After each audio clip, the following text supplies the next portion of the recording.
podcast, David Kingsley, Senior Vice President and Chief People Officer at Vlocity, talks about the future of HR leadership in the future of work. So stay tuned.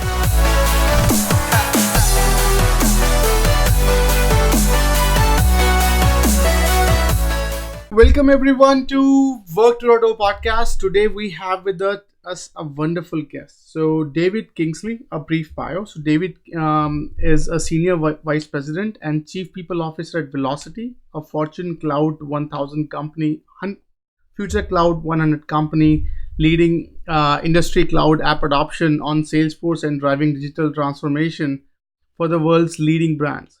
Kingsley joined Vlocity from MuleSoft, where he served as head of global people and places prior to and through the company's acquisition by Salesforce.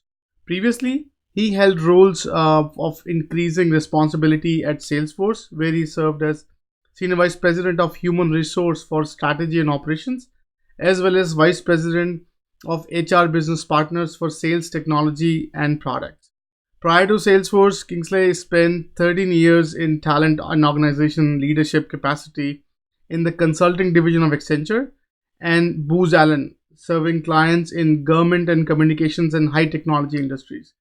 He holds an MA in Organizational Science from George Washington University and a BA in International Relations from Catholic University, and is lieutenant in the U.S. Navy Reserve. With that, David, welcome to the podcast. Michelle, thank you so much. I really appreciate it. Thanks for having me here.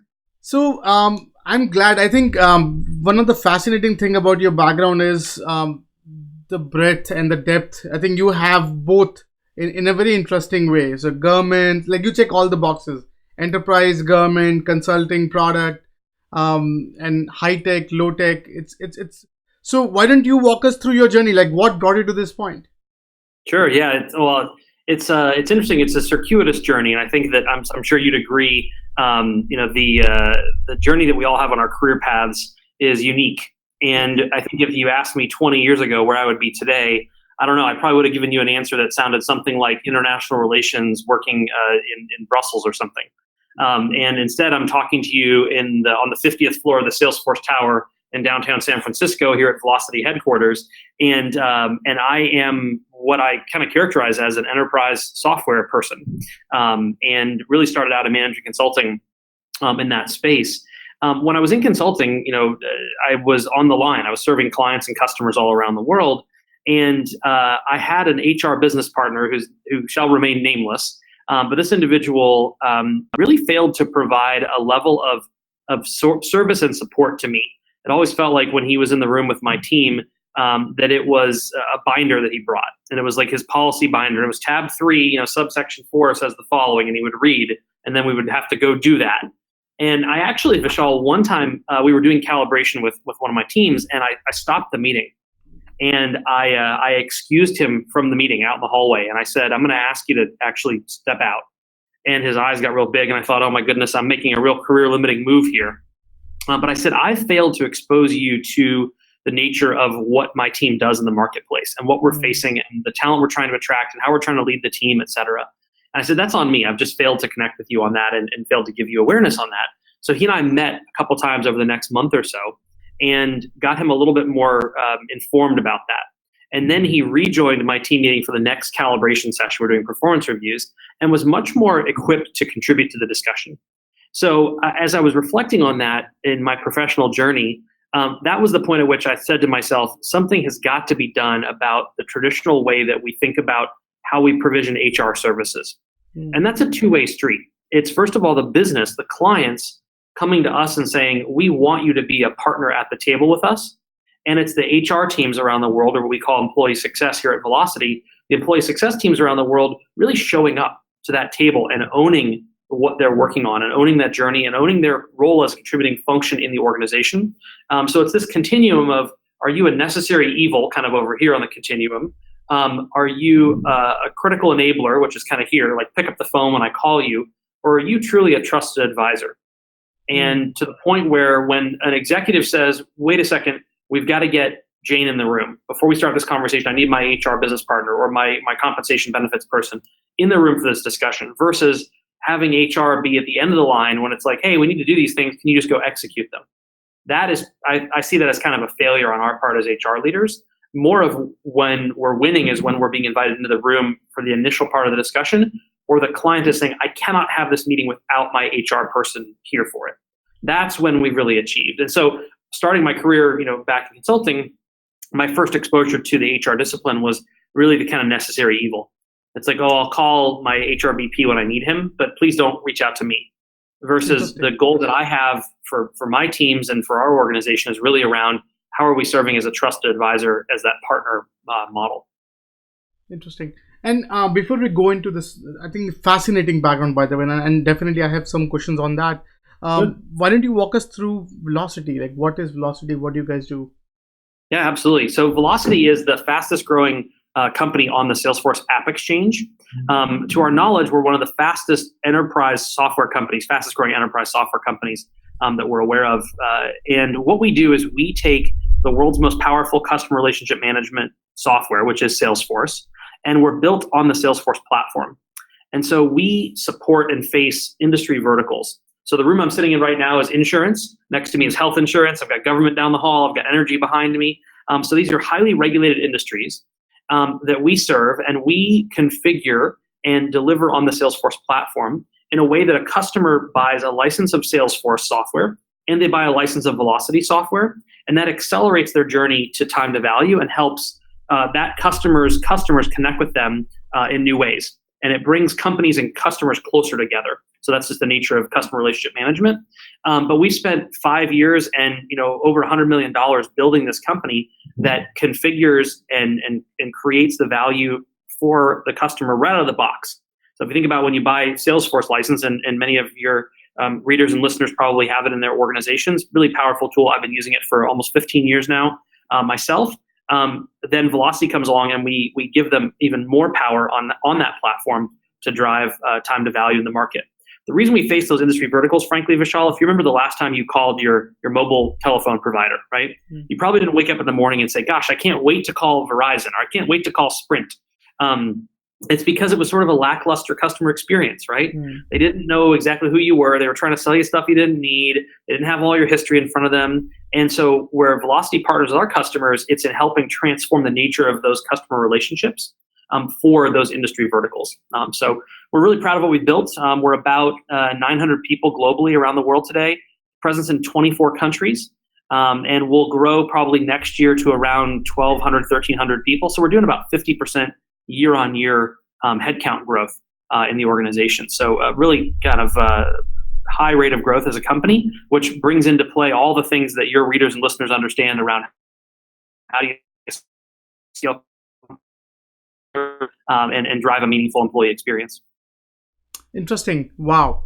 So one thing I think I was fascinated by your responses that HR should be a partner to someone's success journey and not really meet at the end of the process. So very radical thought. I think the systems, somehow how HR is designed today, it's not designed that way. Mm-hmm. So and HR being sort of working very closely with the culture of the company. What has been some of your struggles in getting sort of this futuristic HR installed, which is mm-hmm. not really typical HR that we can relate with? Like what are some of the challenges that you are seeing? Yeah, the great thing is I really believe, Vishal, that we have the building blocks of exactly what we need to create for our companies. The core constitutive elements are all there, and the professionals that we need in the industry, there certainly aren't enough of them. We always need more great HR talent around the world. And at the same time, I think we've got the right players on the field, if you will, the right players on the pitch, depending on where you are in the world. The way that we're thinking about it differently is taking a design thinking approach to the nature of HR. And so I think of it like customers. So employee as customer. So if you think the last time you went into the Apple store, for example, you walked in the front doors of this, super large glass wall in the front of the building. It's all white and shiny inside and chrome and everything. And you walk in, there's a person in a colorful t-shirt there, and he or she or they greeted you and said, welcome to Apple. What can I help you with today? And you said, oh, I'm here for a new case for my phone. Okay, fine. And they send you that part of the store. And when you get to that part of the store, there's another person in a colorful t-shirt who says, okay, what kind of phone do you have? What are you looking for? What are your needs? And then in about 10 minutes, you walk out of the store having spent anywhere from $50 to $500 or $1,000, and you got a huge smile on your face because it was a seamless transaction from being greeted to being presented with product options to getting your questions answered to the transaction of actually making a purchase decision, right? They're on that little handheld device. You tap to pay or you swipe your card or you put your chip in, and then you walk out. They email you your receipt, and you don't have a bag maybe. You just take the device out there or they give you this cool little bag you carry out. And it's a really seamless customer experience. So true is the same of our customers when they walk in the doors of our company, because those customers are our employees. They walk in the door and they're expecting a customer experience, a customer grade experience for their employee experience in the organization. And so when we shift that mindset of employee as customer, I think that's the first part of what expectations do I have out in the marketplace of the vendors that I interact with as a customer. So too do our employees have those expectations. So that's where the start point is, employee as customer. Then we think about that customer in segments. So just like great service providers and vendors around the world think of us as customer segments, so too should we in HR. And so the four segments that I like to think about are the candidate experience, the new hire experience, the employee experience, and the manager experience. So those four different customer segments, if you will. Each of those segments has what we call moments of truth that sit underneath those. And in those moments of truth, that customer, that employee, makes a decision about, are they going to have a greater affinity for our brand or our company, or are they going to be driven into the arms of one of our competitors? And we know that 90% of millennials are either actively seeking or open to a new job. Right now, today, in all of our organizations, and I was doing a new hire orientation yesterday, and I walked in the room, and a number of our new joiners are millennials, and I thought to myself, we just gave you a job. We just hired you, and you're already thinking about your next job. And that's great because it's holding employers accountable for delivering an amazing employee experience to that internal customer. And it asks us all to raise our game. So as I said earlier, we've got the right talent on the field in HR around the world. I really do believe that. I talk with and meet with colleagues and team members all around the world in conferences and roundtables and dinners. We've got the right people. Now it's a matter of how are we as HR leaders organizing our functions and taking them to market, if you will, in a way that's responsive to this nature of the customer experience and responsive to the customer segments. So these moments of truth that sit underneath those customer experiences, I'll give you just a couple of examples. If everyone right now went out on your mobile phone and went to your company.com/careers page and wanted to apply to a job in your company, how many clicks would that take? And could you do that standing in the queue at the airport waiting to board a plane, right? That's a moment of truth for a candidate, for someone who's looking at our company as, do they want to come work for Vlocity? Do they want to come be a Velocitor, we call them? And so we try and streamline that process whereby our position descriptions are very clear. They are devoid of exclusive language. We want to make sure that we have job postings that include everyone and are attractive to everyone who brings great skills to the table. And is it easy to apply for a role in the company? So that's the first moment of truth. How hard is it to apply? Another moment of truth is how long am I in the process from apply to offer? So let's say that person does want to join Vlocity and we want them to join the company. What's that timeline? And I'll tell you, Vishal, a couple of years ago, even inside Vlocity, our timeline wasn't that great. It was a lot longer than I think most top tier employees would tolerate. And I think when most people pick up their head in the marketplace and say, you know what, I think I'm ready for a new role. I'm ready for my next job. I think we the employers have somewhere between 30, maximum 45 days, maximum. I would say it's probably closer to 30 days that we have to get someone into the interview process, get them all the way through, go through the compensation discussions, answer their benefits questions, and get them an offer. Because within a month, they will have made another buying decision. Because there are other great companies out there all around the world with whom we compete for talent, many of whom with whom we partner in the marketplace, but with whom we compete for talent, that they're going to be there ready to make those offers and to get them through the evaluation process. And it's got to be that two-way street. It's conversational in nature. Does it feel like I'm having a discussion with a prospective employer or back to a service provider, a vendor for my employee experience? Because I'm a customer coming with my expectations to this prospective employer about what that's going to look like. And so that's one of the moments of truth. Another one I like to talk about is for managers. last time that any of us who are people leaders on the call or in people service roles had to give someone constructive feedback? How hard is that? Do you go to HR and, the old dusty binder that I talked about earlier, does it creak open to tab 4? And it's like, well, the following 9 steps, versus saying, you know what, I understand what you're trying to do in your business. I get the challenges that you're facing in the marketplace. And I understand where this person's underperformance is impacting your ability to deliver overall for the organization or for your customers. So we partnered with those managers, those leaders, to really help manage underperformance, either up, over, or out, right, of the organization. That's a moment of truth for a manager, for that customer segment, the manager experience, where they say, you know what, I love working at this company. I'm doing the best work of my life here. I'm leading a great team who are engaged and who are doing the best work of their lives. And I feel like I'm able to bring my full effort to work every day, my authentic self, and all of my energy goes into delivering great products or services versus what I call feeding the machine, right? If I'm the HR person and I'm a cost center, obviously, we're all cost centers in the HR function, how much time does an employee or a manager have to spend sort of internally with this admin, type function versus going out and talking to their customers or building or engineering great products or serving them? That's what they came here to do. I think I'm a nice person, but they didn't come here to talk to me all day or talk to one of my team members. They want to go talk to customers. So that design thinking is really, I think, the start point to really let great HR people do even better work. Interesting. Wow. Fascinating. So I was, I think just before our conversation, I was talking to one of the chief people officer for a 400 people size company. And this guy was saying that he is in 14 countries and expanding rapidly and they have workers from all around the world, and some of them are remote workers. And now we're living in this new reality. Like, so earlier, if you are in multinational or transnational company, you are maybe 10,000 size plus company, or like you are pretty much like an office driven company. Now almost every small size company is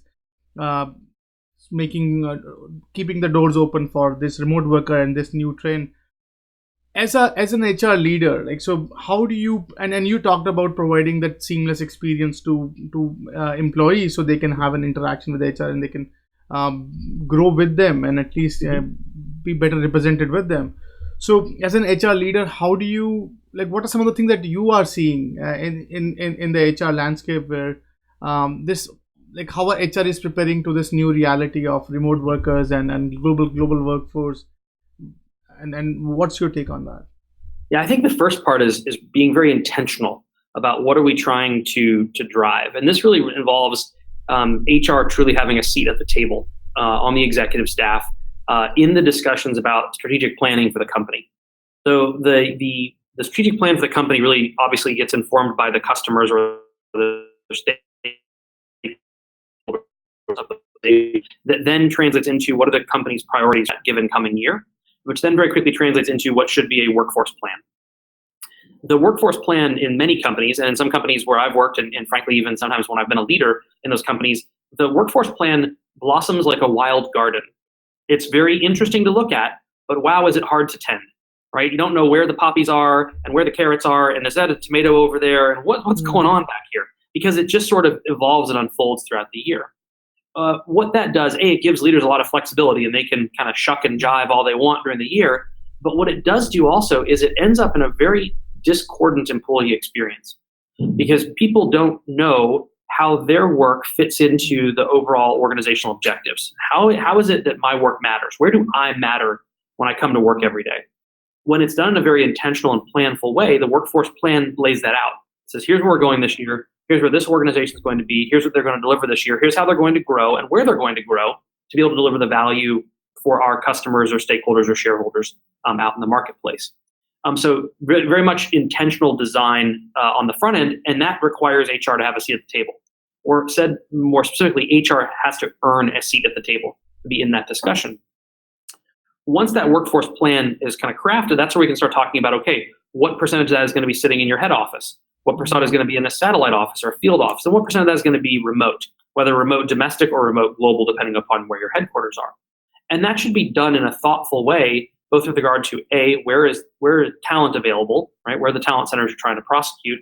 And then B, what makes sense for your organization's cost structure in terms of, are you trying to drive into lower labor cost markets, or have more agility or flexibility for your team?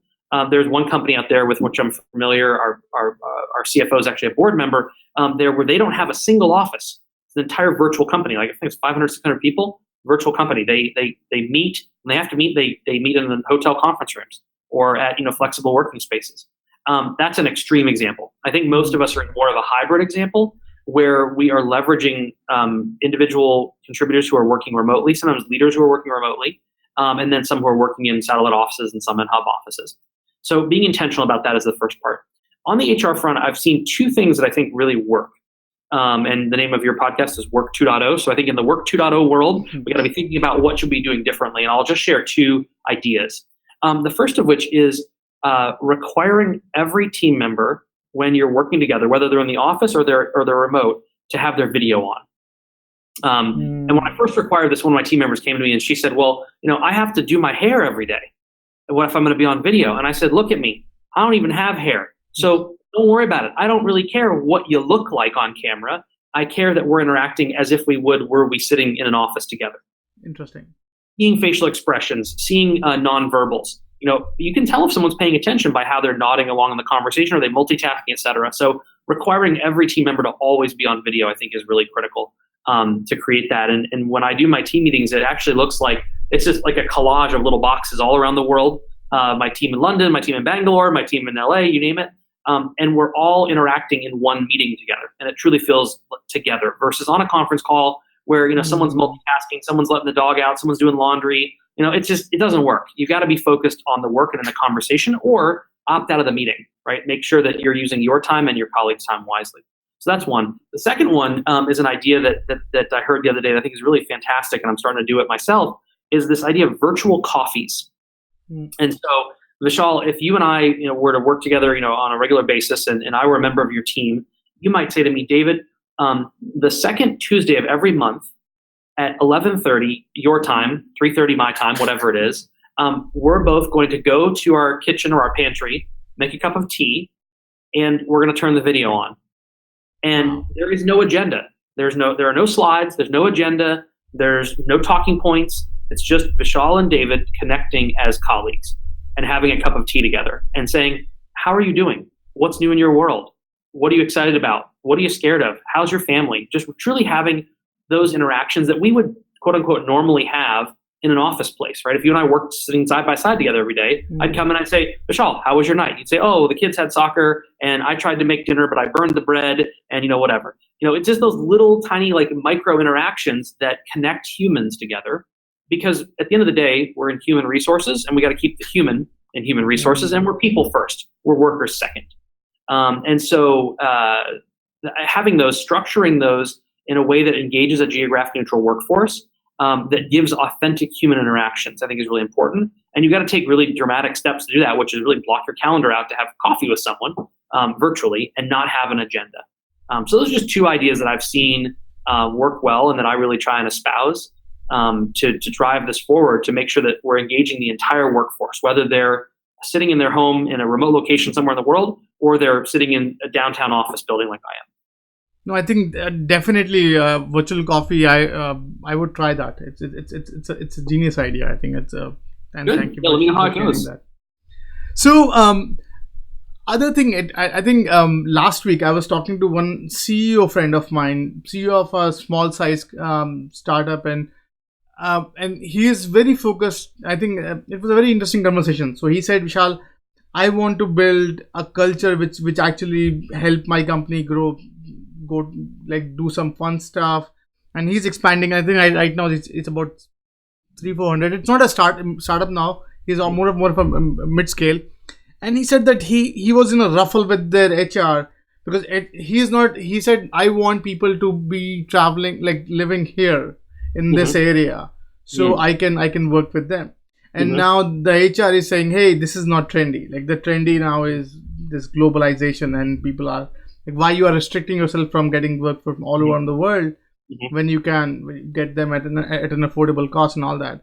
So if you are in HR who is in this sort of tug of war between the legacy way of doing business, where okay, I want this things here, and on the other side where you see the trends are pointing towards something else. Mhm. What would be your suggestions or 2 cents for those HR leaders Mhm. who are in this fix of convincing leadership on what to do? Mhm. Yeah, it's an interesting question. I've faced that myself with my clients. And to be fair, full disclosure, Vishal, transparency is a key value. I faced that sometimes myself. That I Mm, think to myself, oh, it'd be so much easier if that person just sat here. And I find myself almost slipping into that. So if you gave me a choice and you said, look, you can hire your entire employee success team in downtown San Francisco, they'll sit right here in the tower with you, would you do that? I would say absolutely. Now, I would not get the most amazing talent in the world that I have on the team, which I'm super grateful for. And I would lose that diversity, mm, geographic diversity, intellectual diversity, emotional diversity, experience diversity, you name it. I'd lose all that richness because I centered myself just in one part of the country, one part of the world. But I do fall prey to it myself. I have to admit that. mm, And I do have clients who say, I really want to hire in a headquarters location or in a key location. Um, so anybody who's been in a sales role, who's listening to your podcast right now, when a customer says to mm, us, I like your product, but it's too expensive. Our answer to that is always compared to what, mm, right? So if you're comparing my product to other product, we go and we shift the discussion to value. We shift it off mm, of price to value.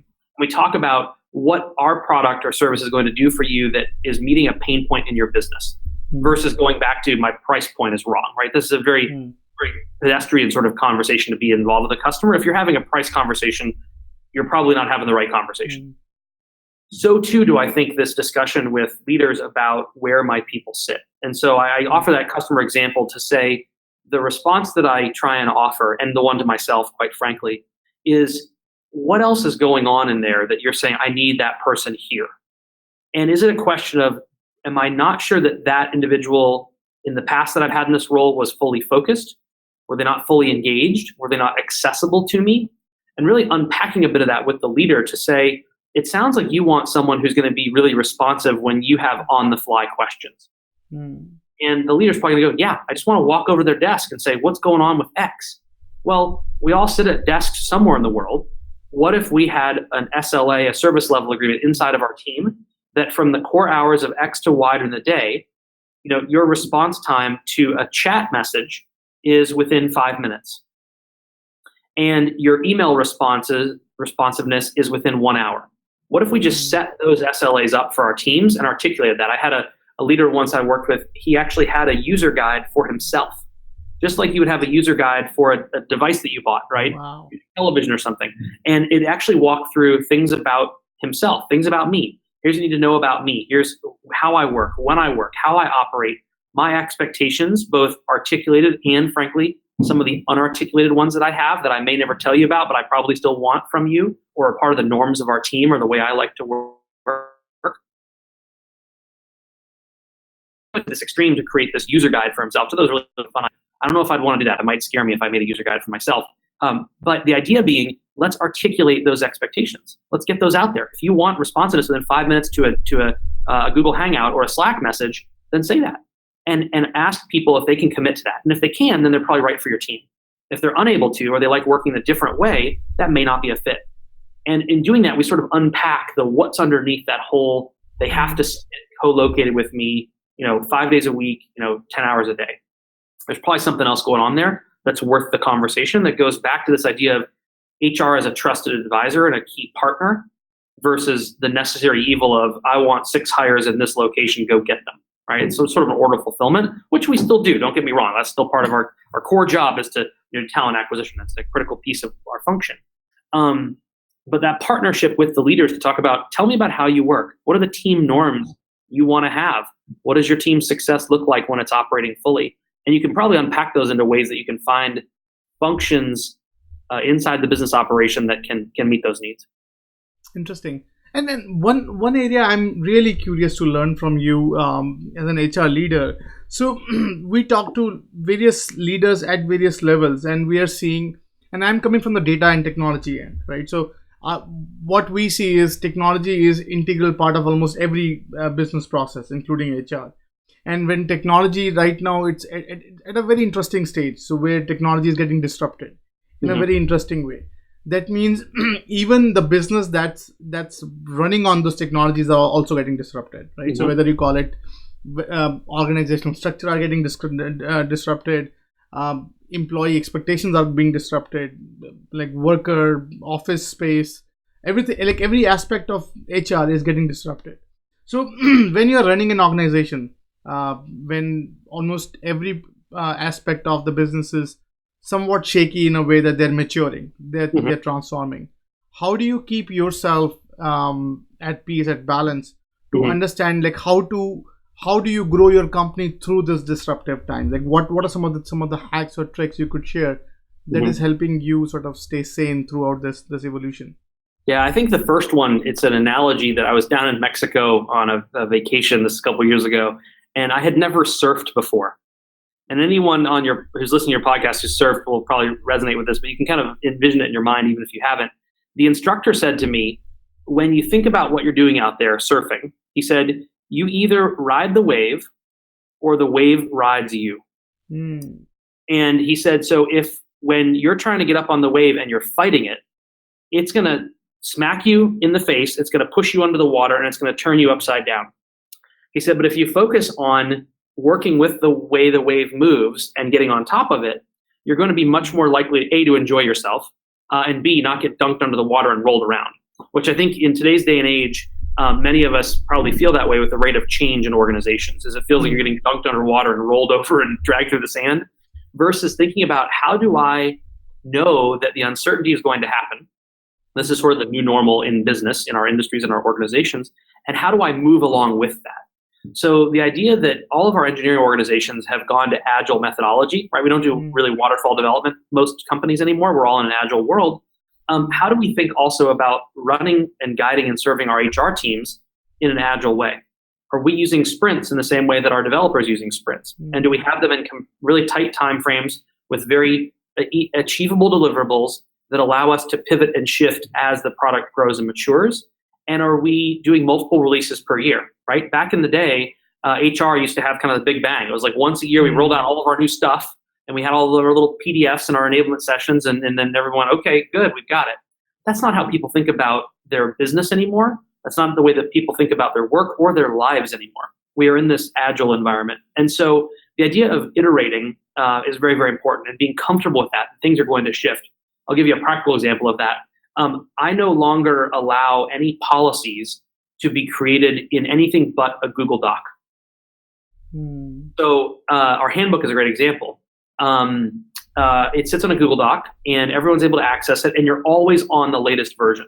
You're never down rev on the employee handbook. That's a pedantic example, but at the same time, if someone needs to know what's our policy on X, they want to know they're Hmm. going to the right version. Versus, and I'm sure every HR person who's listening to this podcast has heard, the person pulls up some dusty old copy of a policy from 10 years back and says, "Well, it says here," and they go, "Oh, it's the wrong version. Come on." So how do you shift the way you're using technology to enable that, to operate in this agile environment? And then when I make a change or my team makes a change to the handbook, we have a little change log at the bottom that captures what the change was. What section, what changed, what day was it changed on? And so they can track it and say, oh, I thought it used to be that. Oh, let me look at the change log. Okay, it changed. It's been updated. And I'm aware of that. I also don't have to send out new versions of the handbook all the time to let people know, what the organization is using in terms of our policies. That's just a small example of, again, a very pedestrian example of Hmm. how do we use technology to not only keep pace with the business, but help set the pace of the business. And when the business looks at HR and says, wow, you all are able to pivot and move with us with the agility that we need, and it matches and mirrors the agile approach that we use and how we run our parts of the business, especially engineering in that example, Hmm. that gets us a seat at the table. That gets us a place of airtime, in the meeting to put forth our ideas. So back to that analogy of you either ride the wave or the wave rides you. The Hmm. wave's out there. The wave is big. The wave is moving fast. We've got to learn to surf. And Interesting. the way we learn to surf is by being responsive to the trends that we're seeing and really partnering with the business. Interesting. And what's your take on the technology and AI in HR? Like, what's your take on how technology is transforming HR? Like, what Mhm. um, like what are some of the trends that you are seeing and you're bullish about that how AI is being used in HR nowadays? Yeah. There's sort of the dark side of AI where people think, oh, all of our jobs are going to be replaced and, we're going to all be out of work. There's another side of AI that I think transforms us into superhumans or super servants of other people. And AI can give us insights into how to be of greater service. I'll give you an example. In the last couple of years, some of the data that I've been working with inside of our organizations is around looking at what are the first 5 questions that a new employee asks of the company. And over time, I've got a data set that kind of tells me what those are. And for example, back to the earlier part of the conversation with the manager, one of the first questions they ask me, usually within the first 3 months in the company, is how do I put someone into performance management, right? When you come as a new leader, you assess your team, you kind of look at what you've got. You probably have 80% of your people are just rocking and rolling, and 20% of them maybe need a little bit of help. They need a little encouragement, they need correction, or maybe they're not right for the team or the organization anymore. The manager wants to know, how do I go about doing that? So using some of the data from that, I'm able actually to proactively push content out to those customer segments before they even know they need it. And I can set that up in a way that can track someone's work inside the organization. So if I see them looking at certain articles inside of our infrastructure, and of course this is all disclosed and very transparent, or I know that they fit in a certain customer segment, I'm going to put them on an automatic journey that's going to push them content that they're going to need even before they know they need it. And I'm going to use click-through rates, and I'm going to use page dwell times to look at, well, is that interesting to them? Do they care about it? Did they click on it? Are they reading it? Are they taking a next action on it? So the same thing that marketers use for us as customers out in the world when they send us an email, so too do I try and leverage internally in a non-invasive, non-creepy, overt, transparent way to say, the way we're structuring this is here to serve you better. Because again, I want to kind of stay out of your way most of the time. You're trying to run the engineering team, right? You're building a great product.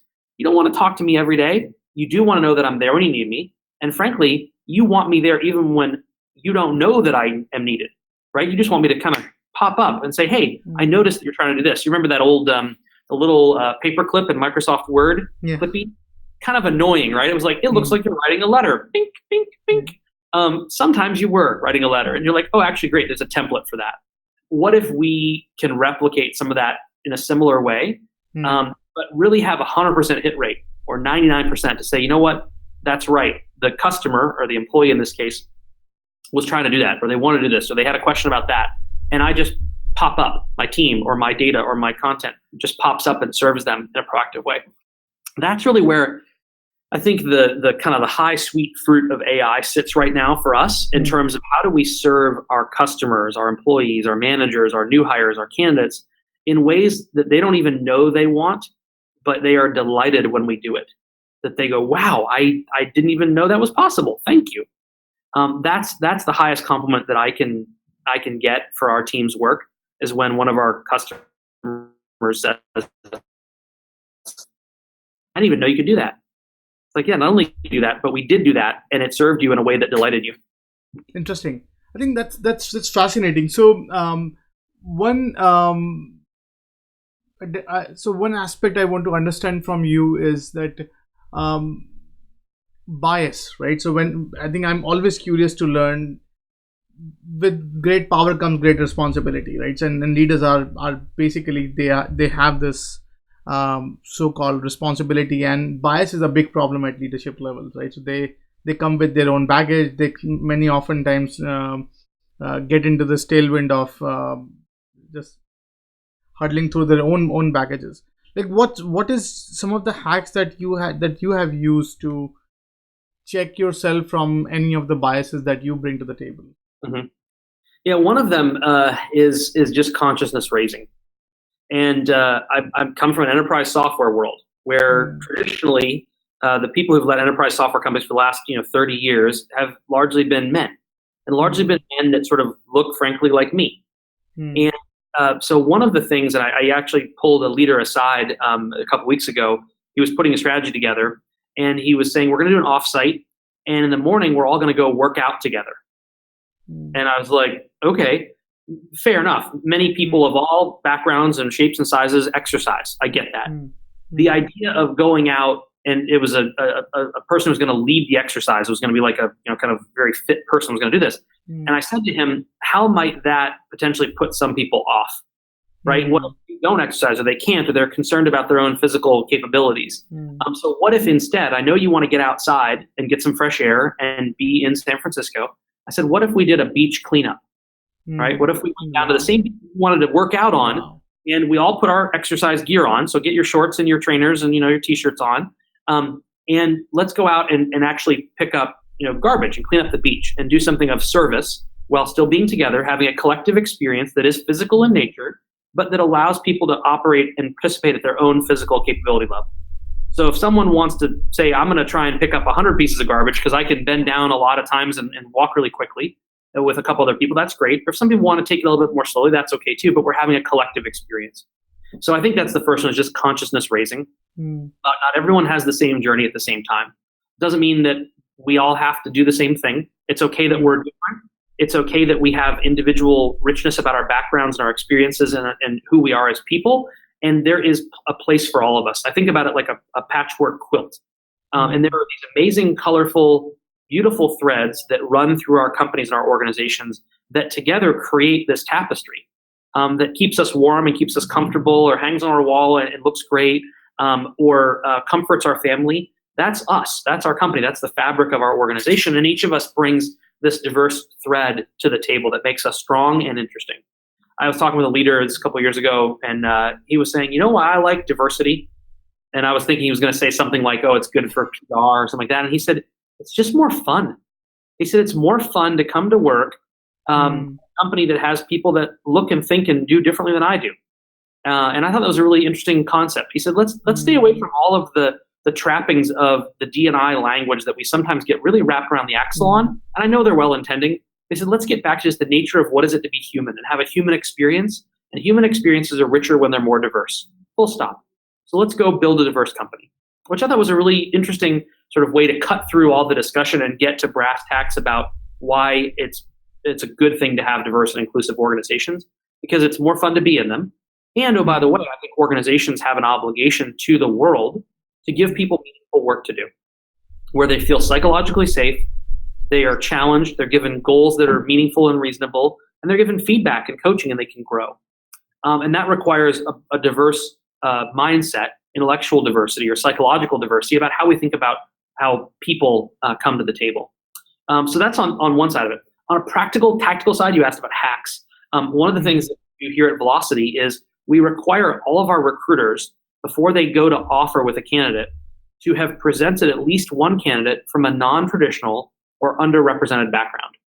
Now, that could mean someone who comes from a different ethnic or racial background than the majority of the people in that particular work group, or it could be someone who's making a career transition. Think about a working parent maybe who's been out of the workforce for 3, 5, 10, 15 years, but is coming back into the workforce. That would be a non-traditional candidate. So I'm not putting a marker out there that says you have to have so many people that look like this that you have to interview or hire. I am saying you've got to keep your aperture open, and I'm going to force your aperture open just a little bit to make sure your lens is wide, looking at non-traditional talent pools. And you got to do that before I'll let an offer go out the door. You have to bring me one credible candidate whom you've screened, non-traditional, underrepresented background.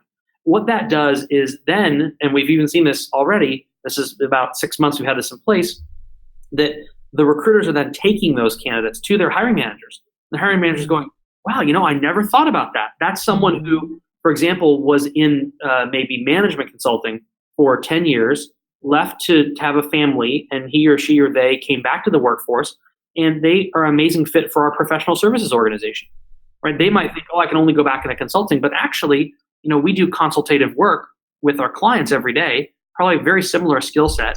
And maybe you've taken some training or some classes offline and you've learned to use Vlocity. All of our training is free out on the internet, certified on Vlocity for free. And if they've taken that step, wow, we have a place for them where they can come in and do amazing work and drive their career forward. So that's kind of one of the minor hacks. It doesn't cost anything. It's not me setting quotas or putting big banners out on the internet about it. It's just the way we operate, in a very meaningful, planful, thoughtful, and frankly quiet way of just here's how we do our work. And that idea, frankly, was brought to me by one of our recruiting team, who said, how can we do this in a way that doesn't require us to set quotas, which just feel kind of not right, but in a way that is authentic and can help move the needle. And Vishal, we're seeing movement, and that's great. And that's what we're Awesome. all of us in the HR function. That is placed on us as a great responsibility, as you said, with great power, authority, or whatever we've got. It comes that responsibility to help our organizations drive forward from a D&I perspective to create these safe and inclusive, wide-ranging, experiences that we take to market. Interesting. And if we talk about, say, future of work, right, and jobs of future, as an HR leader, like, what do you think would be next 5 year, 10 year? What are some of the bigger challenges that HR leaders would face that one should start prepping for as an HR leader? Yeah, it's a big word that I don't often use because I'm not sure I fully understand it, but neuroplasticity, I think, is the number one thing that we can help create organizations that are learning organizations where people are hired into them and knowing when they come in the door, you're probably not going to be in the same job that I'm hiring you for 5 years from now or in 3 years from now, or frankly, in companies like ours with this stratospheric rate of growth, even a year from now. We're going to ask you to take on something else, or you're going to raise your hand and say, I'd like a new challenge. And how do we set up the candidate evaluation, both for the candidates of our company and us of the candidates, to make sure that we're hiring people who are really focused on that learning mindset, on that neuroplasticity, the researchers call it. And is my brain malleable to the point where I can learn something new?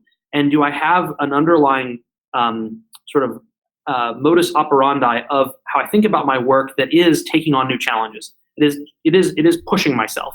And if I'm not being pushed, I'm going to ask to be pushed.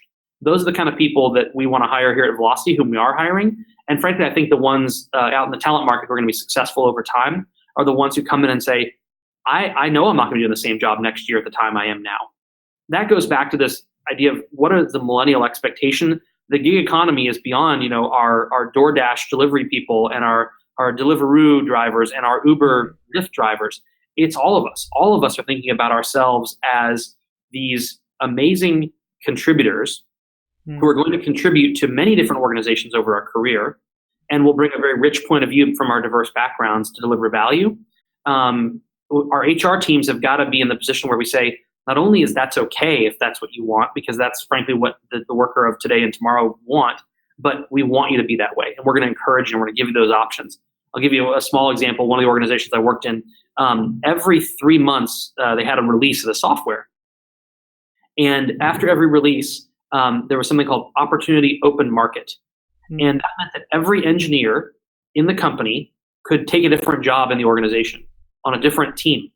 And no leader could hold the team back, right? It was almost like a science fair. If you remember those in school here in the United States, maybe, where you set up your little table and the team says, here's what we're doing in our next sprint.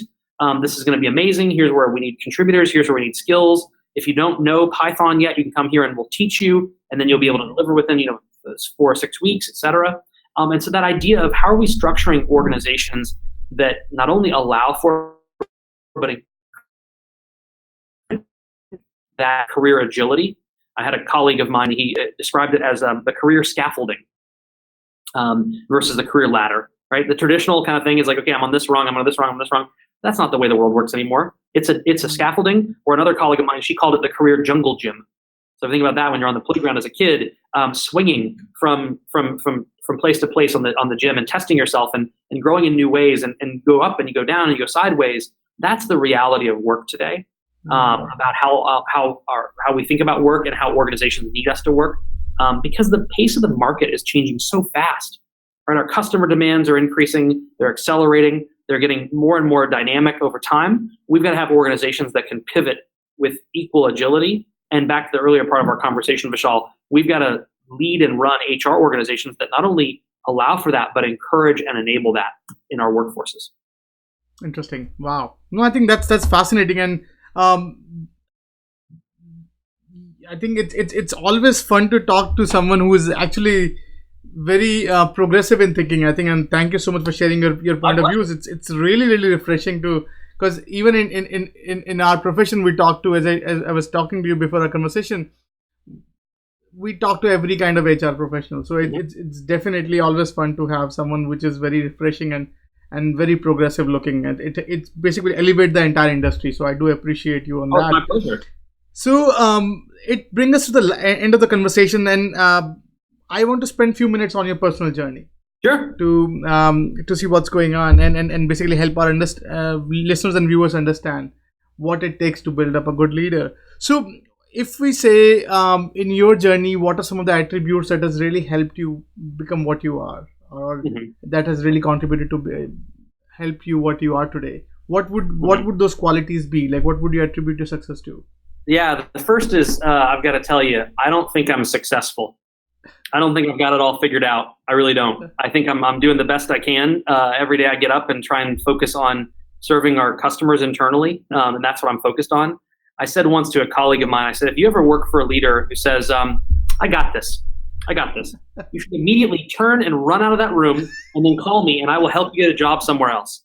Because no leader, certainly this one on Mhm. this side of the call, has it all figured out. None of us does. Mm. I think we're constantly learning, we're constantly growing, we're constantly challenging the heuristics we've used to manage our worlds in the past because the world is changing. So I think that's the first one, is just have a mindset of you're never done learning, you're never done growing, and you definitely, especially in HR, we never have it all figured out ever, because we got to keep moving with the business and with the market.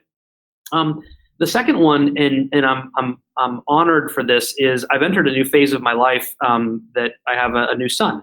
He's about 6 months old, and Congratulations. thank you very much. Thank you very much. And he has more hair than I do, so I'm already jealous of the kid. But he's got a great smile, and my wife Erin is an amazing mom. What it's done for me is given me a chance to sort of reset.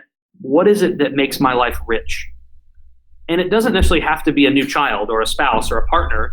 It can be anything. It can be a hobby. It can be a special person in your life. It can be an idea that you're thinking about. It can be an invention you're pursuing. Anything that gives you passion in life. And whether that passion is inside of your work world or outside of it, it's acknowledging that I am a human who's been put on this earth by whatever force you believe in, whether it's entropy or happenstance or some beneficent being out there. We're all here for some reason or set of Mm. reasons, and we're here to contribute. We're here to make a difference. And at the end of the day, our job is to make a difference in the lives of others. Whether we're building software, servicing software, running HR, leading a company, being an entrepreneur, you name it, our job is to be of service. And so staying focused on that, of what am I here for? What makes my life rich? And where do I find my center is very, very important. So I've had a chance to revisit that as a person, let alone a professional, of revisiting my center, and focusing on what is it that makes my life rich and what is my life's calling, and recommitting to that. I think we've got to do that at least every year, every 5 years maybe, in our professional lives, of what am I here for? What am I doing? And how does my life matter to the world? So Mm. when I'm gone and I'm no longer here in my physical form, is there something I've done that endures in the world that has driven positive change? And I think that's why, frankly, most everyone who's listening and watching your podcast is in this business, right? We're in HR to be of service. Hopefully, the word human is in there, so hopefully we're good with working with people. So revisiting that, I think, is really important. On top of knowing that we're never fully done learning and growing. Interesting. And last but not least, so if you want something for our listeners and viewers, if you want our listeners and viewers to take away something from this conversation, like what would that be? What would be your closing remark? In this role of service, I think to people and to organizations, one of the most powerful things we can do is Hmm. ask for feedback, and to say, how is this going for you? Right? Here's my intention. Here's what I'm trying to deliver for you. How's that working for you? And get that feedback and truly, truly be open to it. Sometimes it's hard, right? They say feedback is a gift. Sometimes it's a gift you want to return or take back to the store, but there's no receipt for it. You can't take it back. It's coming at you, and there's value in it. And when someone gives us feedback, it's because they care. It's because they want us to deliver value. And then we thank them for that and express Hmm. gratitude. And that's probably the most important thing to leave with on this podcast, is about gratitude, saying thank you, expressing appreciation for what someone else is doing for you or the opportunity that you have to serve them, then regrounds us in this life of service. Interesting. With that, David, thank you so much once again for spending a good amount of time with us, like helping us understand the HR leadership and basically what a progressive leader looks like. And I do appreciate you and wish you nothing but success in your journey. You're always welcome back on the podcast to share updates on how things are growing, and hopefully you'll have more things to say. Is he your first son or? Yeah, Jack is our first. Yeah. Oh, nice. So you would lot of action awaiting there as yes, well. So love sleepless to know the stories. Thank you so much. Vishal, thank you for everything you're doing for our industry. I really appreciate it, and thanks for the opportunity to share. I thought I was sick of home, but actually I was homesick. Never really knew that I would have to grow up so quick. I'm so uncomfortable, don't know anybody here. Just a couple dudes that I met once, that's it. And I go into the booth feeling nervous. Got butterflies in my stomach like I'm so worthless. Is the mic on? I don't know how to work this. Inside I'm breaking down, I hope I'm not up on the